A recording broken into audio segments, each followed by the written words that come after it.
Ассалаумағалейкум, арнамыздың құрметті көрермендері. Ресми ақпараттарды әрдайым біріншілерден болып білгіңіз келсе, арнамызға жазылып лайк түймесін баса кетіңіз. 2024 жылы Қазақстанда неге тыйым салынады деп хабарлады Массагет газеті тілшісі. Елдегі өзгерістермен талқыланып жатқан заң жобаларын тізіп көрді. Биыл 21 жасқа дейінгі жастарға энергетикалық сусын сатуға тыйым салу ұсынылды. Денсаулық сақтау министрі Анжар Ғаният мәліметінше, елімізде ересек тұрғындардың 21% темекі тартады. Балалардың 20%-да артық дене салмағы бар.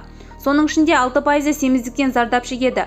11-15 жастағы жасөспірімдердің 10% вейпті тұрақты түрде шегеді. Энергетикалық және тәтті сусындарды ішу 17,5% деді ведомство басшысы. Ол министрлік 21 жасқа дейінгі азаматтарға энергетикалық сусындарды сатуға тыйым салу қаралып жатқанын атап өткен еді. Елімізде шенеуніктер мен яскерлерге казиноға баруға тыйым салынуы мүмкін. Құжатта азаматтарға ойын бизнесі туралы Қазақстан Республикасының заңында көзделген анықтамаға жататын ойын мекемесіне барудан бас тарту ұсынылған. Елімізде мемлекет орман аумағындағы ағаштарды кесуге тыйым салынады.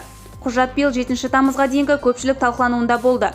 Ағаштарды құрау және құрып кету қатерін болдырмау мақсатында 2033 жылы 31 желтоқсанға дейін Қазақстанның мемлекеттік орман қоры учаскелеріндегі қылқан жапырақтылар ағаштарды басты қажеттілік үшін кесуге тыйым салынсын делінген ашық Нқ порталының жарияланған.